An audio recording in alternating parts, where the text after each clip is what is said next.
quando o Espírito de Deus toma a boca do mensageiro, a palavra produz o resultado para o qual foi mandada.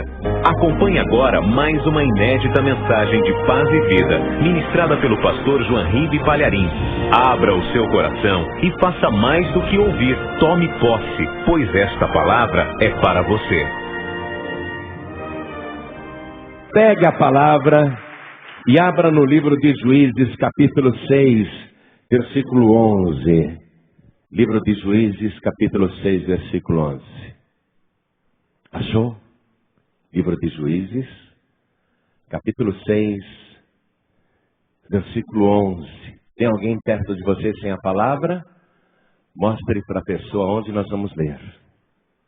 Está escrito assim: Então o anjo do Senhor veio e assentou-se debaixo do carvalho que está em Ofra, que pertencia a Joás, a Biesrita. E Gideão, seu filho, estava malhando o trigo no lagar para o salvar dos midianitas. Então o anjo do Senhor lhe apareceu e lhe disse: O Senhor é contigo, varão valoroso. Eu vou reler. Então o anjo do Senhor veio e assentou-se debaixo do carvalho que está em Ofra, que pertencia a Joás, a Biesrita. E Gideão, seu filho, estava malhando o trigo no lagar para o salvar dos midianitas. Então o anjo do Senhor lhe apareceu e lhe disse: O Senhor é contigo, varão valoroso. E agora eu releio o versículo 12 e você repete. Vamos lá. Então o anjo do Senhor lhe apareceu e lhe disse: O Senhor é contigo, varão valoroso. Amém? Você crê nesta palavra? Então vamos dar a melhor salva de palmas para ela. Vamos fazer com que as nossas palmas ultrapassem as estrelas, ultrapasse todos os planetas e chegue até o trono do Altíssimo. Isso, enquanto você aplaude, diga: é para o Senhor estas palmas. Isso, manda as palmas para a glória. Isso, aplaude, dá glória também. Diga: glória, glória, glória ao teu nome, Senhor. Continua aplaudindo, continua. Pai querido, estas palmas são para ti, porque o Senhor é digno de toda honra, de todo louvor e de toda glória. Abre o céu para receber este louvor, e sobre cada vida que te exalta, derrama agora a tua bênção, a tua virtude, o teu poder. Pai querido, vem com teu Espírito, tome a boca do pregador, tome os lábios do mensageiro, fale o Senhor com cada vida aqui presente, envia a tua palavra com poder e autoridade, e que a tua palavra vá e prospere naquilo para o qual está sendo enviada, em nome do Senhor Jesus. Diga amém, Jesus. Poder se assentar, por favor. Eu mostrei para você Gideão debaixo de um carvalho, escondido, com aqueles garfos de metal e malhando também o trigo, separando a palha dos grãos e pegando também os feixes de trigo e com muito cuidado batendo na pedra para espalhar e separar a semente da palha. E era todo o trigo que ele tinha. E enquanto Gideão fazia isso, amados, eu penso que Gideão, que fazia isso escondido, com medo dos midianitas, eu creio que ele devia estar lamentando a vida que ele levava. Ele estava muito triste, porque há anos o seu país era invadido pelos midianitas, pelos amalequitas e pelos povos do Oriente. E eles faziam isso sempre na época da colheita. Esperavam Israel trabalhar muito, plantar, mas na hora de colher eram os estrangeiros que vinham e saqueavam. E com muito sacrifício Gideão tinha conseguido salvar um pouquinho de trigo para seu sustento. E eu vejo Gideão, ao mesmo tempo que ele está abatido, ele com muita mágoa, com muita tristeza. E ele pertencia a uma família muito pobre. O pai dele se chamava Joás. O pai dele era devoto de um deus chamado Baal. E para todo Israel, Baal era o Senhor, porque Baal quer dizer Senhor. Só que Baal, que quer dizer Senhor, também era o Deus dos povos cananeus. Ou seja, os amalequitas que invadiam Israel para saquear, também acreditavam em Baal. Os midianitas que invadiam Israel e saqueavam tudo, não apenas a lavoura, mas levavam também os bois, as vacas, as ovelhas, não deixava nem jumento, não deixava nada. Eles também acreditavam em Baal, ou seja, no Senhor. E os povos do Oriente também acreditavam no Baal. E a família do Gideão acreditava em Baal, o Senhor. Tanto que o próprio pai de Gideão, chamado Joás, fez no alto de uma montanha um altar para Baal, o Senhor. E Joás acreditava que aquele altar era para o Senhor, porque Baal quer dizer Senhor. Então a família de Gideão, assim como todo Israel, acreditava em Baal. Mas que Deus é esse que está do lado também dos inimigos? E que, por sinal, tem dado mais vitória aos inimigos do que ao povo de Israel. E todo mundo se apegava com Baal, porque Baal era um ídolo, que numa mão ele tinha um porrete, para dizer que era o Deus da guerra, e na outra mão ele tinha um raio, para dizer que ele era o Deus da chuva, o Deus da tempestade. E Baal era considerado o Deus da fertilidade, porque como era ele que mandava a chuva, todo mundo pedia para Baal, pedia para o Senhor, né? Baal quer dizer Senhor. Baal, faça chover. Baal era o Deus da fertilidade, ele era ele que fazia o gado multiplicar. Aí Israel trabalhava tanto, pedindo tanto a bênção para Baal, pedindo tanto a bênção para o Senhor. Olha a confusão espiritual. Mas na hora de colher, eram os midianitas e amalequitas que entravam. Eles vinham com seus camelos e com milhares e milhares de soldados, guerreiros. Não deixavam nada, arrasavam a terra. Israel vivia somente das migalhas. Então Gideão, enquanto ele está malhando aquele trigo lá para salvar dos midianitas, o que ele está pensando? Poxa, que vida ingrata. Que triste sorte a nossa. Trabalhamos e outros colhem. Nos dedicamos de sol a sol, mas nada fica conosco. E a gente já clamou ao Senhor, o Deus de Abraão. Já clamamos para o Deus de Moisés. E ele mandou um profeta aí. Esse profeta disse que a culpa é nossa. Que os midianitas, amalequitas e os do Oriente estão prevalecendo contra nós, porque nós ficamos adorando Baal. Mas Baal não é o Senhor. Mas esse profeta veio e disse que Deus nos entregou nas mãos dos nossos inimigos por causa disso. Porque nós não demos ouvidos à sua voz. E Gideão estava num conflito. Porque toda a sua casa era devota de Baal, era devota do Senhor. E Gideão está lá, com medo, malhando trigo no lagar. O lagar não é lugar de malhar trigo, o lagar é o lugar de pisar uvas. Ele está fazendo um trabalho inapropriado. E ele está lamentando a sorte dele. E ele pertence à família mais pobre do lugar. E ele mesmo é o mais pobre da família mais pobre. Gideão, como é que ele se sente? Arrasado. Mas aquele profeta veio e disse que a culpa é nossa. Que nós não ouvimos a palavra do Senhor, a voz do Senhor. Acompanhem comigo aqui o versículo 10. Olha quando Deus usou o profeta. A boca do profeta se abriu e Deus disse assim: Eu sou o Senhor vosso Deus. Não temais aos deuses dos amorreus em cuja terra habitais, mas não destes ouvidos à minha voz. Deus está dizendo, vocês são culpados. Porque vocês ficam achando que Baal sou eu.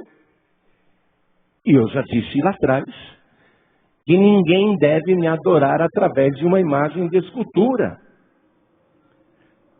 Vocês pensam que Baal sou eu? Eu disse para vocês não terem medo desses deuses dos estrangeiros. Mas vocês não ouviram a minha voz. Vamos em Êxodo capítulo 20, versículo 3. O próprio Deus dizendo aqui, nas tábuas da lei de Moisés, não terás outros deuses diante de mim. Não farás para ti imagem de escultura, nem alguma semelhança do que há em cima nos céus, nem embaixo na terra, nem nas águas debaixo da terra. Não te encurvarás a elas, nem as servirás, porque eu, o Senhor teu Deus, sou Deus zeloso, que visita a maldade dos pais nos filhos, até a terceira e quarta geração daqueles que me aborrecem. E faço misericórdia em milhares aos que me amam e guardam os meus mandamentos. Então, pera um pouquinho. Se Deus falou para não fazer imagem de escultura, semelhança alguma do que há em cima nos céus, eu posso imaginar como o Senhor é, mas Ele me proibiu de fazer alguma imagem representando Ele aqui na terra. E Ele me proibiu de adorar esta imagem. Gideão, ele tem esse conflito. Mas como? Baal quer dizer Senhor. Quando a gente adora ou faz súplicas para a imagem de Baal, não é para o Senhor que nós estamos pedindo. Baal é o Deus dos povos estrangeiros, mas é a maneira que eles entendem o nosso Deus, o nosso Senhor. Então toda religião é boa. É o conflito, é a confusão espiritual. Como acontece exatamente nos dias de hoje. Preparam uma imagem, dizem para você que essa é a imagem do Senhor, e você fica lá na frente daquela imagem com temor, olhando, fazendo pedidos, fazendo promessas. Mas é o Senhor. É o Senhor, essa imagem é do Senhor. Não. Essa imagem é do Baal. Essa é a confusão. É por isso que as pessoas sofrem, são humilhadas, perdem as coisas, porque elas não conseguem entender que Deus já deu, não uma vez, mas várias vezes, a mesma ordem. E não é para qualquer pessoa adorar a Deus ou ao Senhor através de uma imagem. Mesmo que digam que essa imagem é sagrada, mesmo que digam que essa imagem é o Senhor, mesmo que digam que essa imagem é bendita. Deus diz, isso me aborrece. Não façam isso, porque isso me aborrece e eu visito a maldade dos pais nos filhos até a terceira e quarta geração daqueles que me aborrecem. Então o Gideão pertence a uma família que é a mais pobre do lugar e o pai dele é devoto do Senhor, do Baal. Olha o problema. Mas aquele ídolo não é o Senhor, ainda que digam que é o Senhor, ainda que chamem ele de Baal, ainda que chamem ele de Senhor, aquele ídolo não é o Senhor. Ah, mas espera um pouquinho. Deus não é o Deus, o Senhor dos exércitos de Israel? Pois é, Baal é o Senhor da guerra. Tá certo. Não é Deus que manda a chuva e o orvalho? O Baal é o Deus da chuva. Não é Deus o dono de todas as criações, ele que abençoa a colheita e o nosso gado? Então Baal é a maneira que os outros povos veem o mesmo Deus de Israel. Olha a confusão espiritual. Aí aparece o profeta e diz, assim diz o Senhor, eu disse para vocês, não se encurvarem nem temerem os ídolos dos povos estrangeiros. Não acharem que é sagrado. Mas vocês não deram ouvidos à minha voz. E Gideão pensa em tudo isso. Enquanto ele está ali, a cabeça dele está confusa. Porque o anunciado do profeta correu em Israel. Deus entregou vocês nas mãos dos midianitas porque vocês estão adorando Baal. Então Gideão está lá naquele conflito, com medo, tentando salvar o pouquinho de trigo que ainda tem, quando neste momento o anjo do Senhor lhe aparece. E veja o detalhe, ó. assentou-se debaixo do carvalho que está em Ofra, que pertencia a Joás. Pertencia, não pertence mais. O pai do Joás, que era o maior devoto do Baal, fez no alto de um monte um altar e colocou lá o ídolo do Senhor. Pôs lá o ídolo de Baal. E plantou um bosque em volta, e todos os moradores daquela cidade viviam subindo um monte, pedindo para Baal livramento, chuva, fertilidade, multiplicação do gado da colheita e vitória contra os inimigos. Mas como que eles podem pedir vitória contra os inimigos se Baal é também o protetor dos seus inimigos? Como? É que nem aquela pessoa que fala assim: e agora, hein? A minha vizinha fez uma macumba para mim. Estou sabendo, me contaram que ela foi no terreiro, fez uma macumba para mim. Aí a pessoa vai num outro terreiro, fala: eu vou fazer outra macumba contra ela. Hein? É mais ou menos isso. Você acha que Satanás expulsa Satanás?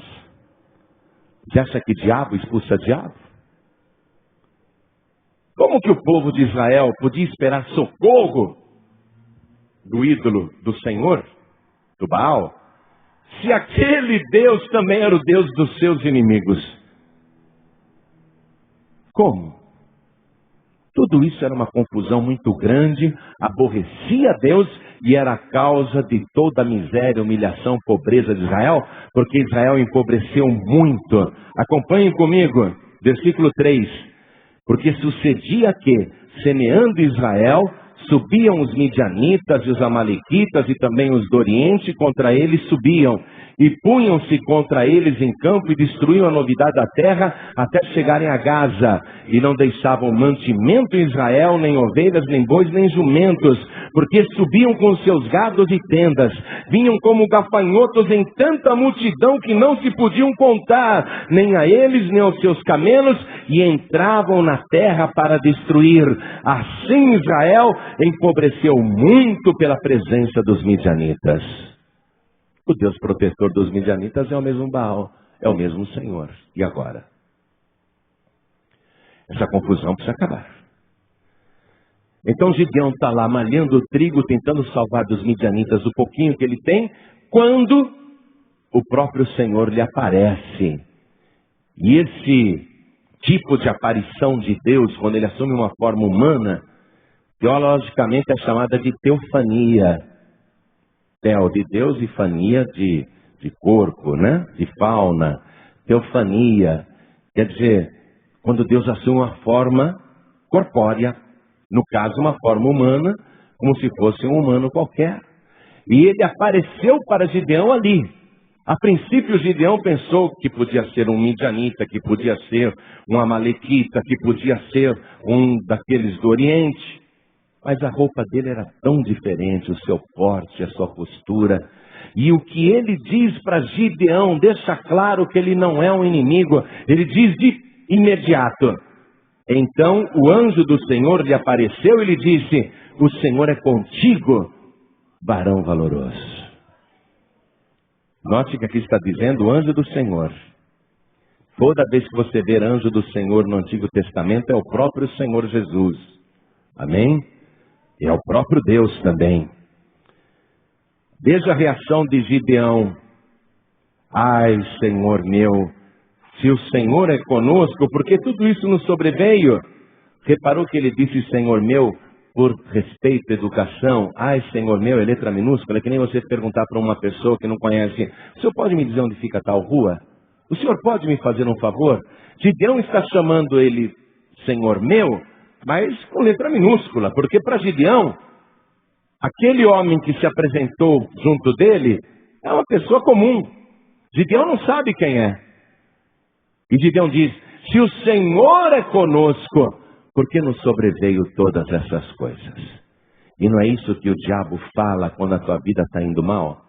Se Deus é contigo, por que a tua vida está desse jeito? Não é isso que os teus inimigos, os escarnecedores e aqueles que não gostam de você, zombam na tua face dizendo: Se Deus é contigo, por que a tua vida está desse jeito? Gideão mesmo havia assumido esse fato. Deus não pode estar comigo. Porque se Deus fosse comigo, minha vida não estaria desse jeito. Gideão diz para o Senhor, sem saber que é o Senhor: se o Senhor é conosco, por que todo este mal nos sobreveio? Não tem lógica. Porque a gente entende que se Deus está conosco, nenhum mal pode nos sobrevir. E o que é feito das suas maravilhas que os nossos pais nos contaram? Olha só, Gideão, ele tem na cabeça que o Deus verdadeiro, operava só no passado, não opera mais no presente. Operava lá no tempo de Abraão, no tempo de Moisés, não é? Mas não opera mais. Operou no tempo dos seus pais, mas hoje em dia, pensa Gideão, Deus não age mais assim. E tem muita gente hoje em dia que pensa exatamente desse jeito. Deus não age mais assim não. Isso foi para o passado. Deus aparecer, Deus falar, Deus agir, isso não tem mais. Gideão pensava exatamente assim. Não é possível. E Gideão também achava, olha só no final do versículo 13, que Deus tinha abandonado o povo. Preste atenção. Olha o que Gideão diz: porém agora o Senhor nos desamparou e nos deu na mão dos midianitas. Deus me desamparou, Deus me abandonou. Preste atenção nessa palavra que Deus está usando a boca do profeta para falar. O Senhor é contigo, varão valoroso. O Senhor é contigo, varoa valorosa. Deus é contigo. Eu vou dizer aqui sem medo de errar. Pode ter entrado aqui o mais terrível pai de santo ou o pior pecador da terra está aqui no nosso meio hoje. Poderia estar. E eu não tenho medo nenhum de errar no que eu vou dizer. O Senhor é contigo, varão valoroso. Porque a pessoa acha que tem que merecer a presença de Deus. E na verdade Deus é com cada pessoa. E cada pessoa tem muito valor para Deus. Por isso eu digo sem medo de errar: o Senhor é contigo, varão valoroso. Deus é contigo. A questão é que às vezes nós não estamos com Ele. Essa é a questão. E Gideão não estava com Deus. Gideão estava com Baal, o Senhor. Mas na cabeça de Gideão, ele estava sendo religioso. Ele era religioso. Veja o que Deus volta a dizer para ele no versículo 14. E repare que aqui já não aparece anjo do Senhor, mas o próprio Senhor. Por isso eu estou te provando aqui mesmo que o anjo do Senhor, no Antigo Testamento, é o próprio Deus. Olha o versículo 14. Então o Senhor olhou para ele e disse: vai nesta tua força e livrarás a Israel da mão dos midianitas. Porventura não te enviei eu? Como vai nesta tua força? O Gideão é um cara fraquinho, ele se sente o último dos seres humanos em Israel, o mais derrotado, o mais fracassado, e na resposta que ele dá para Deus, ele demonstra isso. Olha só, versículo 15. Então Gideão lhe disse: ai, Senhor meu, com que livrarei a Israel? Eis que a minha família é mais pobre em Manassés, e eu, o menor na casa do meu pai. Ou seja, Israel tinha empobrecido muito, toda a nação havia se tornado muito pobre, e entre todos os pobres de Israel tinha uma família que era a mais pobre, e era justamente a família de Joás. Joás perdeu até aquela propriedade onde estava o carvalho em Ofra. A família de Joás, que era devota de Baal, do Senhor, se tornou a mais pobre do lugar. E Gideão, dentro daquela família, era o mais pobre de todos os parentes. Você acha que Deus sabe disso? Da situação financeira do Gideão? Quem acha que Deus já sabia da situação financeira do Gideão? Levante a mão. Mas Gideão está fazendo questão de frisar: a minha família é mais pobre e eu o menor da casa do meu pai. dizer que Deus propositadamente escolheu uma pessoa sem condições para fazer essa revelação. E Deus tem prazer de trabalhar assim, igreja. Olha, se você se sente o último dos moicanos, se você se sente a última pessoa da face da terra, a mais desprezível, a mais sem valor, a menos importante da tua família, o mais pequenino, esta palavra é com você mesmo. O Senhor te escolheu para dizer: eu sou contigo, e você tem muito valor. E porque eu sou contigo, você vai vencer os teus inimigos. Deus está injetando isso para você. Deus sabe da tua situação, do teu estado, da tua pequenez. Mas Deus gosta de escolher as coisas pequenas para confundir as grandes. Deus gosta de escolher os fracos para confundir os fortes. Deus gosta de escolher os doidos que nem a gente para confundir os inteligentes, os sábios. Hoje você está numa situação privilegiada, porque o Senhor é contigo. Oh, glória, o Senhor é contigo. Eu quero que você tome posse disso. Você não é sem valor, você não é pequeno, você não é desprezível. O Senhor é contigo. Tome posse. Tome posse. Deus é contigo. Você que tem que estar com o Senhor agora. Você tem que falar com o Senhor que eu quero ficar. Mas o verdadeiro Senhor. Não é aquela imagem que tem na sua casa, ou na casa dos seus parentes, ou que você vê nas igrejas por aí, e dizem que é o Senhor. Esse Senhor aí não funciona. Porque ou ele é de barro, ou é de gesso, ou é de madeira, pode ser até de ouro, não funciona. Dizem que ele é o Senhor, mas não é, é Baal. Mas Baal quer dizer Senhor. Pois é, tem gente que acredita que ele é o Senhor. Por isso que estão carregando ele nas costas. Confundem tudo. Aí quando Gideão diz que ele é o mais pobre do lugar, o Senhor diz para ele o seguinte, versículo 16. Porquanto eu hei de ser contigo, tu ferirás os midianitas como se fossem um só homem. Mas eles são milhares e milhares, milhares e milhares como gafanhotos. Mas eu sou contigo, diz o Senhor. Eles podem ser milhares, mas eu sou contigo. E porque eu sou contigo, você vai feri-los como se fossem um só. Quando o Gideão ouve isso, ele sente uma esperança, uma paz, uma firmeza. Ele desconfia que aquele homem, aquele estranho que fala com ele, no mínimo é um anjo. Então Gideão diz assim, para que eu tenha certeza que tu és quem eu penso que és, fique aqui até que eu volte com o meu presente. Vamos lá? Versículo 17. Se agora tenho achado graça aos teus olhos, dá-me um sinal de que és o que comigo falas. Rogo-te que daqui não te apartes até que eu venha a ti, traga o meu presente e o ponha perante ti. Sabe o que Deus disse? Ô Gideão, não precisa não, coitado de você, Gideão. Você é pobre, rapaz. Eu sou o Senhor.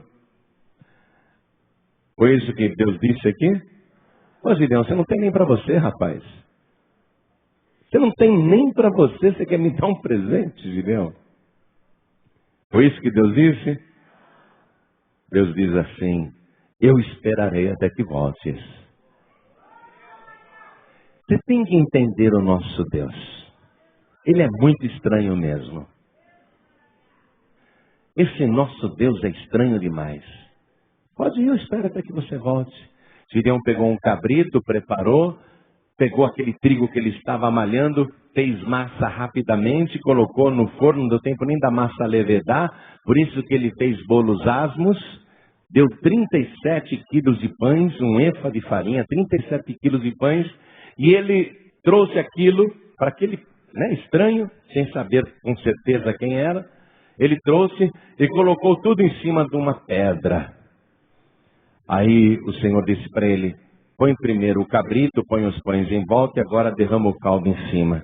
E Gideão falou, poxa, eu trouxe para ele comer, ele manda jogar fora. Trouxe para ele saborear, caprichei o máximo que eu podia, dei para ele o melhor, e ao invés de comer ele manda pôr aqui em cima. Aí ele toca o que Gideão trouxe, ele toca com o cajado. Deus toca com o cajado, porque ele parecia um simples viajante, estava com o cajado na mão. Quando ele toca, o holocausto pega fogo, a oferta pega fogo, a pedra pega fogo, e o Senhor sobe junto com o fogo e desaparece. Quando desaparece, Gideão cai em si. Era Deus. E ele volta a ter medo. Ele começa a gritar: eu vou morrer, eu vi o Senhor, eu vi o Senhor. Voltou o medo, porque o Senhor sumiu. Olha, você está ouvindo uma palavra e está criando coragem, né? Só que depois que você volta para a tua casa, você volta a ter medo.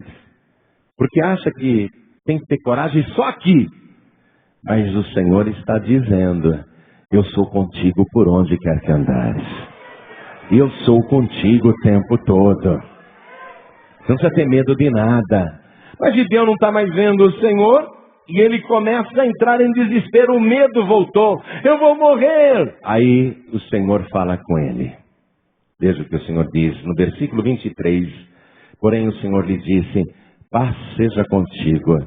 Não temas, não morrerás. Não temas, não morrerás. Não precisa ter medo, não. Não precisa ter medo. Eu sou contigo, não precisa ter medo. Eu não apareci para você para te matar, para te destruir, para te fazer mal. Apareci para te abençoar e para te usar, para fazer da tua vida um instrumento poderoso na minha mão. Eu sei que você é pequeno, é fraquinho, é pobre. Eu sei da tua vida mais do que você mesmo. Sei da tua vida mais do que você mesma. Mas te apareci para te dizer: eu sou contigo e eu vou te dar essa vitória. Uma grande vitória. Sei quem você é e é você mesmo que eu vou usar. E Gideão então fica em paz. Porém naquela mesma noite acontece algo que vai comprovar o quanto o nosso Deus é estranho. O quanto esse Deus é surpreendente. Naquela mesma noite, veja o versículo 25. E aconteceu naquela mesma noite que o Senhor lhe disse: Gideão, toma o boi de teu pai, a saber, o segundo boi de 7 anos, e derriba o altar de Baal. O Senhor, naquela mesma noite, mandou ele pegar o segundo boi de 7 anos, que é do pai dele, porque Deus sabe que Gideão não tem mais nada. E ainda diz para derrubar o altar do Senhor. O Senhor mandando derrubar o altar do Senhor, que está lá no morro, que tem o ídolo do Senhor ali. Olha Deus acabando com a confusão. Deus mostrando que ele não tem nenhuma comunhão com os ídolos. Derriba o altar do Senhor, que é de teu pai. Olha lá quem fez aquele altar. O pai do Gideão, o Joás. O altar de Baal que é de teu pai. Aquele ídolo que é de teu pai. O segundo boi que é do teu pai. E corta o bosque que está ao pé dele, aquele bosque que teu pai plantou. E edifica ao Senhor teu Deus um altar novo, no cume daquele lugar forte, num lugar conveniente, e toma o segundo boi, e o oferecerás em holocausto com a lenha que cortares do bosque. Quero que você pegue uma caneta, e acima do versículo 25, passe um traço, divide a coluna de texto, passa um traço em cima de 25, e escreve nesse traço, linha divisória. Escreve linha divisória. Se Gideão tiver a coragem de ultrapassar essa linha divisória, fazendo o que Deus está mandando ele fazer, todas as bênçãos prometidas vão se transformar em realidade. Se Gideão não tiver coragem de ultrapassar essa linha divisória, Deus se retirará. E se isso tivesse acontecido, hoje nós não estaríamos aqui falando de Gideão. Gideão tem a escolha. E o que Deus está querendo agora Ao pedir o segundo boi para Gideão, por que Deus não pediu o primeiro? Por que Deus não falou, Gideão, eu quero o primeiro boi? Deus não pediu o primeiro boi, porque o primeiro boi já é dele. Veja em Levítico, vá comigo em Levítico, capítulo 27, versículo 26. Mas o primogênito de um animal, o que é o primogênito? Primeiro. Mas o primogênito de um animal, por já ser do Senhor, ninguém o santificará, seja boi ou gado miúdo, do Senhor é. O primeiro boi é a primícia, igreja. Deus não vai pedir o primeiro boi para Gideão, porque o primeiro boi já é dele. Você tem uma Bíblia aí na tua mão, né? Como é seu nome? Janaína. Essa Bíblia é sua. Janaína, você pode pedir essa Bíblia para você mesma? Você poderia dizer para você, Janaína, dá essa Bíblia para Janaína. Você pode falar isso? Não pode, porque já é sua, né? Você não pode pedir uma coisa que já é sua. Deus não pediu o primeiro boi porque já é dele. O primeiro boi é a primícia. Agora, eu posso pedir a Bíblia da Janaína? Janaína, eu já tenho a minha Bíblia, mas eu quero a sua. Dá sua Bíblia para mim. Você dá? Posso pedir sua Bíblia? Então me dá, Janaína. Dá? Lógico que eu quero. Me dá, estou falando sério. Pronto, minha segunda Bíblia. O primeiro boi já é de Deus. Ele quer o segundo que é teu. Está esperando o quê? Depois você faz uma dedicatória para mim? Ao meu querido pastor João Henrique Palharim, com carinho. Minha segunda Bíblia. Entendeu por que Deus não pediu o primeiro boi para Gideão e pediu o segundo? Porque o primeiro já é dele. A primícia já é dele. Tudo que é primeiro já é dele, a primícia. Mas o segundo boi Deus pediu. E outra coisa, que é do teu pai, Gideão.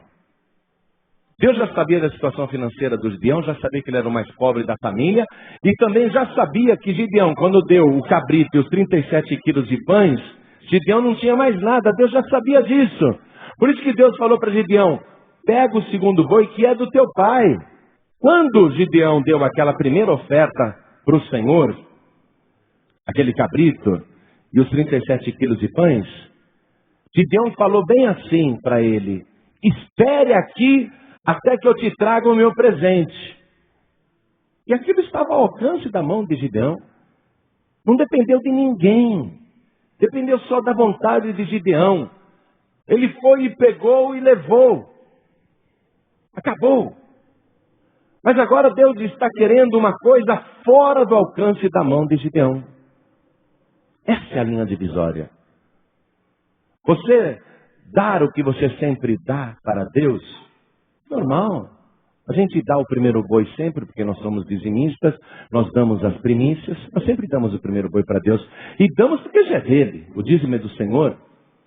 Mas sempre estamos acostumados a dar aquela oferta que está no alcance da nossa mão. O que Deus está falando agora é da pessoa dar uma oferta fora do alcance da sua mão. Então, Gideão foi agora ordenado por Deus para dar o segundo boi que é do pai dele e destruir o altar que é do pai dele. Gideão vai ter que escolher qual dos pais ele quer servir. Se o pai terreno ou o pai celestial. E aqui é a linha divisória por todos esses motivos, porque Gideão vai entrar em conflito particular. Obedeço a Deus, o meu Pai Celestial, e desagrado o meu paizinho na terra, ou eu desagrado o meu paizinho na terra e agrado o meu Pai Celestial? Jesus disse que ninguém pode servir a dois senhores. E o problema é que o paizinho na terra está com o falso Senhor. E o verdadeiro Senhor está falando com Gideão. Ele tem que fazer a escolha, o falso ou o verdadeiro. A fé verdadeira ou a falsa fé. Gideão entra num conflito, ele fica angustiado, porque Deus deu uma ordem. E obedecer esta ordem significa ultrapassar a linha divisória para que todas aquelas bênçãos aconteçam. Então Gideão, com muito medo, viu? Não pense que ele foi e fez. Ele ficou com medo. Olha o que diz aqui a palavra, o versículo 27. Então Gideão tomou 10 homens dentre os seus servos e fez como o Senhor lhe dissera. E sucedeu que, temendo ele a casa de seu pai e os homens daquela cidade, não o fez de dia, mas fê-lo de noite. Teve medo. O medo é saudável, amados. Somente uma pessoa louca não tem medo. O medo nos protege, inclusive. O que Deus não gosta é que diante do medo a pessoa se acovarde. Porque o covarde diante do medo, ele recua. E o corajoso, mesmo sentindo medo, ele avança. O Evangelho nos diz que Jesus Cristo, naquela noite em que ele foi traído, ele foi orar no Getsemane. O Evangelho diz claramente, ele começou a ter pavor e angustiar-se. Jesus começou a ter pavor e angustiar-se. O Evangelho não esconde que ele teve pavor do que estava para acontecer. É natural ter medo. Quem não teria? Mas Jesus, diante do pavor, diante do medo, ele fugiu? Ele foi em frente. O corajoso, ele avança, o medroso recua. E Gideão sente medo, mas ele avança. Ele pega o segundo boi, ele vai até aquele monte, ele destrói a estátua do Senhor que estava lá, do Baal. Ele destrói o altar, ele corta a lenha do bosque. Aí ele começa a pegar pedras novas, pedras virgens, pedras naturais. Ele não pode usar as pedras do altar de Baal, porque são anátema, são pedras malditas. Ele tem todo o trabalho de pegar pedras e ir montando uma junto da outra, fazendo à noite isso. E ele levanta um altar. Aí ele, com aqueles 10 amigos, eles amarram os pés, as patas do boi, e eles levantam aquele animal que devia pesar 1,5 toneladas, pelo menos. Era um boi de 7 anos, e eles colocam em cima do altar, aquele novo altar, e então eles decolam o boi. E num país em carestia, em fome, em guerra, aquilo pareceu um desperdício. Como pegar um boi desse e dar para o nada? Porque ninguém está vendo Deus. Parece um desperdício. Mas Gideão fez aquilo. E ele estava cansado quando terminou. E ele disse para os amigos, eu vou agora para casa. Eu vou descansar. E quando os homens daquela cidade acordaram de manhã e foram fazer suas rezas para o Senhor Baal, eles encontraram tudo destruído. E aquele boi sobre um novo altar. E não tinha ídolo nenhum em cima daquele altar. E eles ficam irados. Quem cometeu uma heresia dessa? Destruíram a imagem do nosso Senhor. A imagem do nosso Baal. Quem fez uma heresia dessa? Isso é indigno demais. E eles começaram a perguntar e investigar. E disseram, foi Gideão que fez isso. Onde ele está? Na casa do pai dele. Então vamos na casa do Joás. E foi aquela multidão enfurecida pedindo a cabeça do Gideão. O Joás saiu para fora e falou, por que vocês querem matar o meu filho? Porque ele destruiu o altar do Baal e ele tem que morrer agora. Aí o Joás pensou, poxa vida, eu construí aquele altar esperando que Baal, o Senhor, me abençoasse. Nesses 7 anos minha família se tornou mais pobre do lugar. Até aquela propriedade do carvalho me pertencia, não pertence mais. Esse Baal não é Deus coisa nenhuma, porque se ele fosse Deus, se ele fosse o Senhor, ele teria matado o meu filho quando o meu filho foi lá destruir o ídolo dele. Então Joás caiu a ficha. Então naquele momento Joás disse, se Baal é Deus, ele que se defenda e mate o meu filho. Mas qualquer pessoa nesta manhã que tentar matar o meu filho morrerá nesta manhã. Aí todo mundo começou a pensar, poxa, é mesmo, se o Baal é Deus, ele que mate o Gideão. Se Baal é o Senhor, ele que destrua Gideão. E naquele dia Gideão ganhou um apelido. Todos os moradores da cidade apelidaram Gideão. Veja comigo o versículo 32. Pelo que naquele dia lhe chamaram Jerubaal, dizendo: Baal contenda contra ele, pois derribou o seu altar. Ninguém mais chamava Gideão de Gideão. Chegavam para ele e diziam: Jerubaal, Jerubaal. E o Gideão ouvia. Chegavam nele: Jerubaal. Sabe o que quer dizer isso? O Baal vai te pegar. O Baal vai te pegar. Chegavam nele: o Baal vai te pegar. E você acha que Gideão estava preocupado? E agora, hein? E agora? Agora eu estou com medo. Agora vai ter uma retaliação. Agora o Baal vai me pegar. Que nada. O que Deus queria? Desde o princípio, quando mandou o profeta, volte comigo no capítulo 6, versículo 10. Eu sou o Senhor vosso Deus. Não temais aos deuses dos amorreus, em cuja terra habitais, mas não destes ouvidos à minha voz. Por que Deus mandou Gideão destruir aquela imagem? Para ele não ter medo daquela imagem. O Baal vai te pegar. O Baal vai te pegar. O Baal vai te pegar. O Baal vai te pegar. Sem nenhum tipo de medo. Sem nenhum tipo de preocupação. Sabe por quê? Porque Gideão sabia que ele estava servindo agora, não um falso Senhor, mas o verdadeiro Senhor, Criador dos céus e da terra, o único e verdadeiro Senhor. E se o Senhor é com ele, quem será contra ele? Eu não morrerei, diz o Senhor me garantiu isso, eu não morrerei. E para resumir a história, depois que Gideão fez isso, ele teve direito a 4 bênçãos. A primeira bênção, Deus entregou os inimigos na mão dele e tirou a força do seu inimigo. Deus tirou totalmente a força do seu inimigo, a partir do momento que ele deu o segundo boi. Deus deu para ele a capacidade de produzir por 1000 homens, e todos os que estavam com ele teriam a capacidade de produzir por 1000 homens. Por isso que de toda a multidão que se apresenta para lutar ao lado de Gideão, Deus escolhe só 300. Porque cada um deles vale por 1000.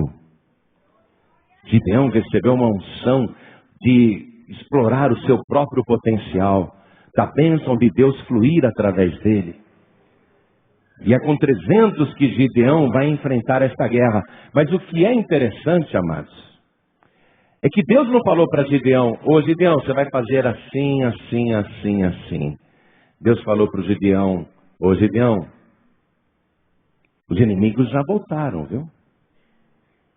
Estão em milhares e milhares acampados naquele vale, que tem aquele monte de montanhas em volta.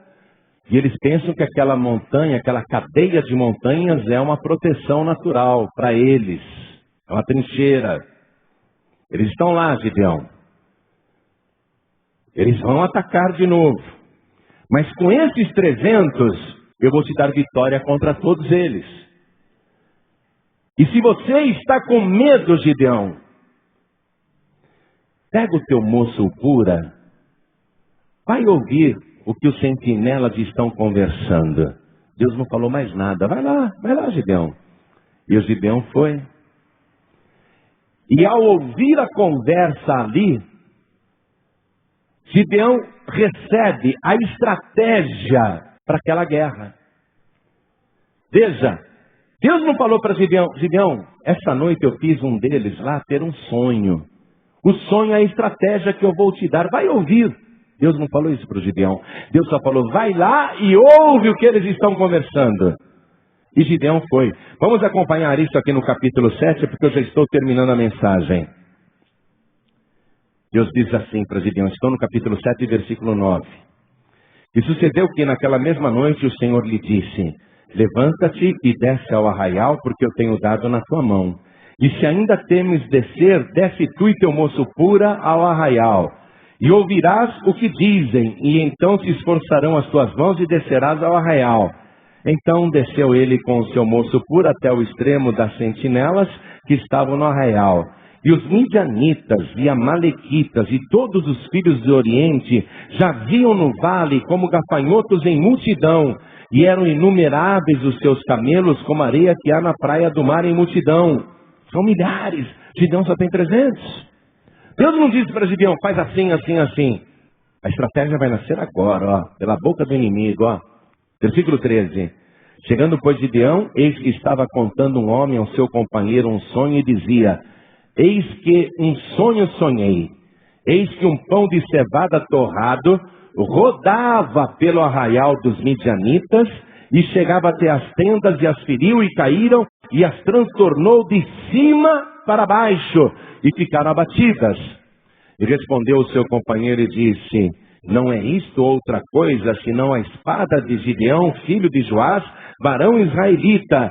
Deus tem dado na sua mão aos midianitas e a todo este arraial. Aqui nasceu o plano de Gideão. Você entende como Deus trabalha? Ele vai mostrando as coisas gradativamente. Ele vai preparando tudo. Gideão não sabia como que com 300 eu vou lutar contra milhares. Mas no sonho, o próprio inimigo disse: o pão de cevada torrado rodeava o nosso arraial, o nosso acampamento. E de cima para baixo, só tinha montanhas em volta. Gideão entendeu: eu tenho que distribuir meus homens em cima das montanhas. De cima para baixo as transtornava. Eu tenho que fazer alguma coisa para transtorná-los. E o outro disse: isso não é outra coisa senão a espada de Gideão. Então Gideão falou assim: eles pensam que eu tenho espada, mas eu não tenho, nem eu nem os meus 300. Mas nós vamos gritar: espada do Senhor e espada do Gideão. Toda a estratégia nasceu ali.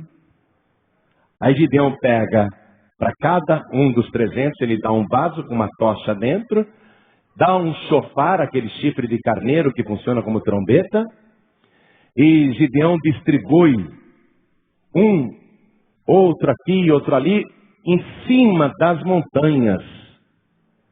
E Gideão disse: como eu fizer, assim façais também. E no momento exato, no meio da noite, com todo o arraial dormindo, Gideão, ele tira a tocha de dentro do vaso, e ele quebra o vaso nas pedras, e todos quebram os vasos nas pedras, e naquela cadeia de montanha, aqueles vasos quebrando, fizeram um estrondo, que se repetiu por causa do eco. E todos no acampamento lá no vale acordaram assustados, tudo escuro. Eles olharam em volta e em cada lugar eles viam uma luzinha, uma tocha acesa.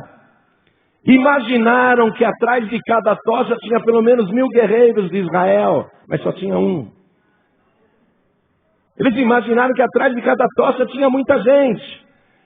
E aí, o Gideão, ele começa a tocar a trombeta e todos começam a tocar a trombeta e é um barulho ensurdecedor. E o eco na montanha vai repetindo aquela trombeta e é um barulho ensurdecedor que vai transtornando o acampamento, o arraial dos midianitas. E naquela hora eles gritam: espada do Senhor e espada de Gideão. E o eco repete: espada do Senhor e espada de Gideão. E parece que tem milhares e milhares de vozes dizendo: espada do Senhor e espada de Gideão. Eu estava conversando com um moço que fez exército. Ele falou: pastor, no exército a gente tinha que ficar com os olhos fechados, e no treinamento alguém gritava, e a gente tinha que dizer em que lado que a pessoa estava gritando para saber onde estava o inimigo. E também ele subia na montanha e gritava, mas quando ele gritava, aquilo não dava mais orientação para a gente na montanha, do alto. A gente não sabia em que lugar a pessoa estava gritando, porque tinha eco. Isso comprovado pelo exército brasileiro. Olha que coisa linda. Aqueles 300 gritando: espada do Senhor e espada de Gideão. Era como assim 3 maracanãs lotados, gritando. Todo mundo gritando: espada do Senhor, espada de Gideão. Lá no arraial dos inimigos, milhares e milhares de soldados ficaram apavorados. Acharam que iam ser massacrados e começaram a correr com a espada na mão. E quem eles iam na escuridão, correndo na direção deles, eles enfiavam a espada. E um foi matando o outro. E Gideão, sem espada nenhuma, venceu aquela guerra.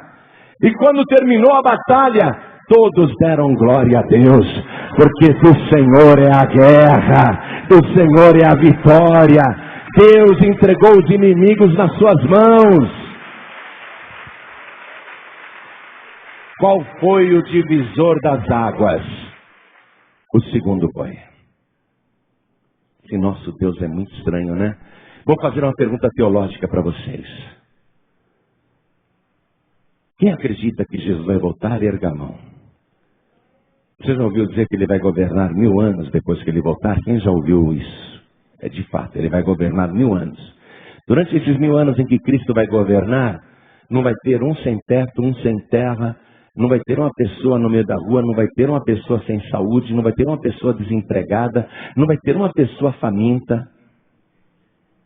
Durante 1000 anos, a terra vai se transformar naquele paraíso que Deus planejou para a gente. Durante 1000 anos. A pergunta teológica é, durante esses 1000 anos, que eu espero que você esteja lá, você acha que nós teremos de dar primícias e ofertas para Deus? Sim ou não? Mas é sim porque você acha ou é sim porque você sabe? Sim, teremos que dar, mas eu vou mostrar para você na palavra. Vamos em Malaquias capítulo 3. Profeta Malaquias capítulo 3, versículo 2, que fala sobre a vinda do Senhor. Malaquias capítulo 3, versículo 2. Mas quem suportará o dia da sua vinda? E quem subsistirá quando ele aparecer? Porque ele será como o fogo dos ourives e como o sabão dos lavandeiros. E assentar-se-á afinando e purificando a prata. E purificará os filhos de Levi e os afinará como ouro e como prata. Então ao Senhor trarão ofertas em justiça. Durante o milênio, os filhos de Levi levarão ao Senhor ofertas em justiça. Sabe o que quer dizer Levi? Junto. O Senhor diz, eu sou contigo. E você tem que dizer, eu também sou contigo, Senhor. Eu estou junto contigo. Os filhos de Levi são aqueles que estão juntos com o Senhor. São os filhos de Levi, os que estão juntos com o Senhor, que deverão trazer ofertas em justiça. Versículo 4. E a oferta de Judá e de Jerusalém será suave ao Senhor, como nos dias antigos e como nos primeiros anos. Como assim, nos dias antigos e nos primeiros anos? A oferta vai ser como nos dias antigos e como nos primeiros anos? Então vamos lá nos primeiros anos. Vamos lá nos dias antigos, vamos em Gênesis. Vamos no livro de Gênesis. A oferta durante o milênio será como a oferta dos primeiros dias. Quem foram os primeiros a ofertar a Deus? Caim e Abel. Então acompanhem comigo, estou em Gênesis capítulo 4. Versículo 3. E aconteceu, ao cabo de dias, que Caim trouxe do fruto da terra uma oferta ao Senhor. E Abel também trouxe dos primogênitos das suas ovelhas e da sua gordura. E atentou o Senhor para Abel e para a sua oferta. Mas para Caim e para a sua oferta não atentou. Quer dizer que a oferta de Caim não foi perfeita. Não foi injustiça. Deus recusou a oferta de Caim, mas aceitou a de Abel. E irou-se Caim fortemente e descaiu-lhe o seu semblante. E o Senhor disse a Caim, por que tiraste? E por que descaiu o teu semblante? Se bem fizeres, não haverá aceitação para ti? Eu não te digo que o nosso Deus é estranho. Para o pobre Gideão, ele pede o segundo boi. Aceita o presente de Gideão. No princípio aceitou a oferta de Abel e recusou a de Caim. Por que ele não aceitou também a de Caim, já que Caim estava dando? E no milênio ele vai querer a oferta como a de Abel. Olha só. Pessoa que não sabe ofertar, ou murmura para ofertar, ou fala mal para ofertar, essa pessoa não está preparada para viver o milênio. Como é que ela vai viver um milênio se ela vai ter que dar oferta como nos primeiros dias, como nos primeiros anos? Por que o Senhor recusou a oferta de Caim? Vamos lá. Versículo 3. Caim era agricultor, você sabe disso. E aconteceu ao cabo de dias, ao fim de dias, que Caim trouxe do fruto da terra uma oferta ao Senhor. Caim colheu muito. Depois que ele colheu tudo, no fim da colheita, ao cabo de dias, pegou o fruto e deu uma oferta ao Senhor. Ele não deu no começo da colheita, ele deu no final da colheita, depois que ele colheu, e deu uma oferta. Ou seja, Caim não deu a primícia para Deus. Mais tarde Deus vai chamar Moisés e dizer assim: Moisés, uma das festas obrigatórias que o povo deverá me prestar é a festa das primícias. Quando o povo começar a colher, cada pessoa vai trazer a primeira colheita para mim. A festa das primícias é isso. Caim não deu as primícias para Deus. Ele deu depois que colheu uma oferta do fruto só. Agora Abel, vamos lá? E Abel também trouxe dos primogênitos das suas ovelhas. Reparou que está no plural? Dos primogênitos das ovelhas. Abel, ele se tornou pastor de ovelhas, o seu rebanho cresceu muito, mas quando ele foi ofertar para Deus, ele fez assim: essa ovelha, o primogênito dela, o primeiro filhote, é esse aqui, ó, esse carneiro que está grande, gordo. Então, esse primogênito é do Senhor, e separou.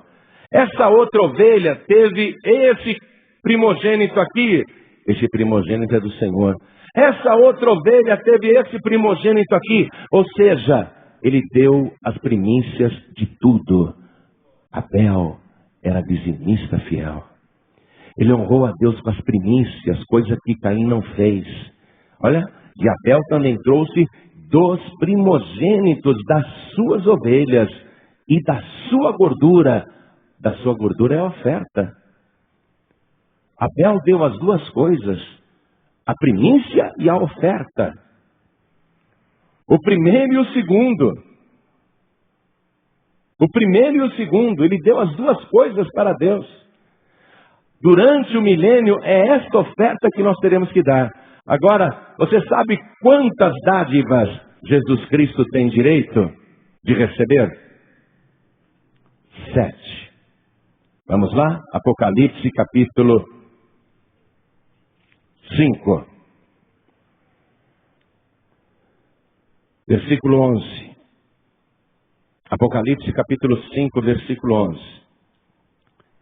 E olhei e ouvi a voz de muitos anjos ao redor do trono e dos animais e dos anciãos, e era o número deles milhões e milhões e milhares de milhares, que com grande voz diziam: digno é o Cordeiro que foi morto de receber o poder e riquezas e sabedoria e força e honra e glória e ações e graças. 7 dádivas.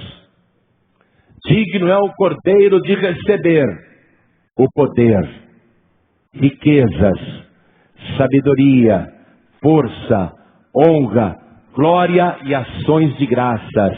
7. Por que ele tem o direito de receber essas 7 dádivas? Porque ele fez a maior de todas as ofertas. Porque foi morto. E com teu sangue compraste para Deus homens e mulheres de todos os povos, de todas as tribos, de todas as línguas e de todas as nações. E para o nosso Deus os fizestes reis e sacerdotes. Jesus não abre mão de receber a riqueza dele. Gideão tinha o direito a essas 4 bênçãos.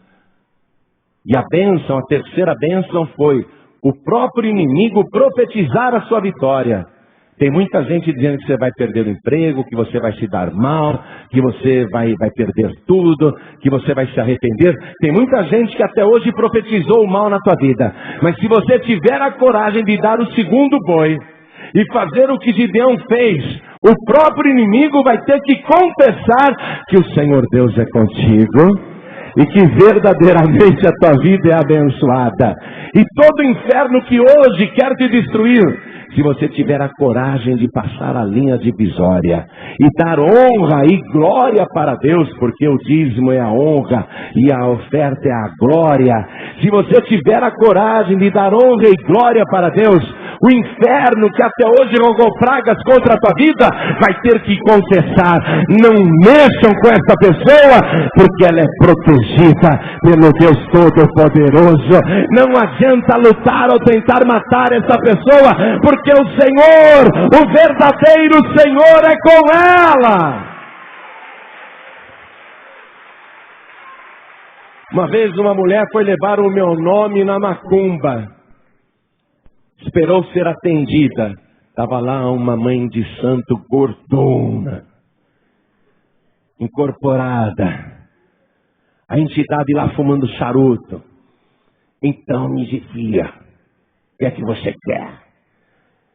Aí ela deu o papelzinho com o meu nome para a entidade. Quero que acabe com esse homem aqui. Aí a entidade olhou. Minha filha, não vai dar não. Esse aqui é protegido do homem lá de cima. Quer saber a verdade? O Senhor é contigo, varão valoroso. O Senhor é contigo, varoa valorosa. Você tem muito valor para Deus. E porque eu sou contigo, diz o Senhor, eu te darei vitória contra todos os teus inimigos. Gideão conseguiu deixar de ser um simples agricultor medroso para se tornar um dos maiores líderes militares de todos os tempos e sem ter uma espada. Ele que não sabia fazer nada, agora ele sabe tudo. Por quê? Porque o Espírito de Deus veio sobre ele. E por que ele recebeu esta unção especial? Porque ele teve a coragem de passar a linha divisória.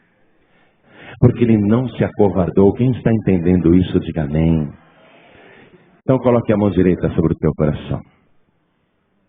Ore assim comigo. Meu Deus e meu Pai, é lógico que eu tenho medo. E isso é normal. Mas eu confio que o Senhor é comigo.